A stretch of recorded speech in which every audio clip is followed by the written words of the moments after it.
క్రీస్తునందున ప్రియులకు ప్రేమతో వందనాలు తెలియజేయుచున్నాను. మార్చి నెల 2వ తేదీ 2025. ఈరోజు దేవుడు మనకు చేస్తున్న వాగ్దానం ఏమిటనగా యెషయా గ్రంథము 40వ అధ్యాయము 28, 29 వచనాలు. నీకు తెలియలేదా? నీవు వినలేదా? బూదిగింతములను సృజించిన యెహోవా నిత్యుడగు దేవుడు.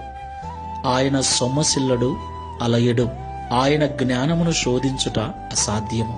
సొమ్మసిలిన వారికి బలమిచ్చువాడు ఆయనే, శక్తిహీనులకు బలాభివృద్ధి కలగజేయువాడు ఆయనే. దేవునికి మహిమ కలుగుగాక.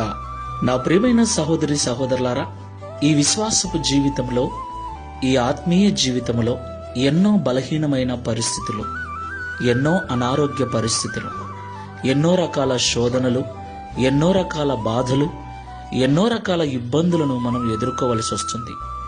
ఈ ఆత్మీయ యాత్రలో ఎన్నో రకాలుగా పడిపోతూ ఉంటాం, ఎన్నో రకాలుగా కృంగిపోతూ ఉంటాం. అయితే మనము కృంగిన వేళలో, బలహీనమైన వేళలో, పడిపోయిన స్థితిలో మనకు బలమును అనుగ్రహించి కృంగిన మనలను తిరిగి లేవనెత్తగలవాడు మనం ఆరాధిస్తున్న దేవుడని మనము ఎన్నడూ మరవకూడదు. భక్తుడు అంటున్నాడు, నీకు తెలియలేదా? నీవు వినలేదా? నీ దేవుడు బలవంతుడని, నీ దేవుడు నిత్యుడగు దేవుడని, నీ దేవుడు నిన్ను ఆదరించి నిన్ను పోషించే విషయంలో, నిన్ను కాపాడే విషయంలో సొమ్మసిల్లడు, అలసిపోడు అని నీకు తెలియదా?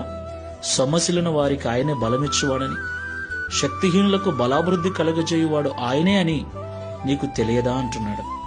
నీవు వినలేదా అంటున్నాడు.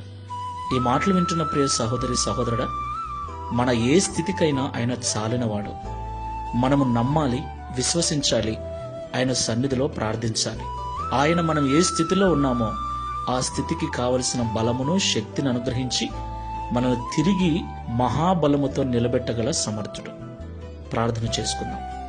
ప్రేమ స్వరూపమైన తండ్రి, పరిశుద్ధమైన ప్రభువా, మీకు స్తోత్రాలు చెల్లిస్తున్నాం. నా తండ్రి, భక్తుని ద్వారా శ్రేష్టమైన సంగతులను మాకు తెలియపరిచినందుకు స్తోత్రాలు. మా ఏ పరిస్థితికైనా మీరు చాలినవారని, ప్రతి పరిస్థితిలోనూ మాకు సహాయం చేయగల సమర్థులని మరొక్కసారి మాకు తెలియపరిచినందుకు స్తోత్రాలు. ఈ ప్రార్థనలో ఏకీభవిస్తున్న వారిలో మీరు బలవంతులని, అలయరు, సొమ్మసిల్లరని, శక్తిహీనులకు బలాభివృద్ధి కలగజేయువారని, సొమ్మసిల్లిన వారికి బలమిచ్చువారని ఎరుగక మరచిపోయి ఎవరైతే కృంగిపోతున్నారో తిరిగి వారిని లేవనెత్తండి. ఈ మాటల ద్వారా బలపరచండి.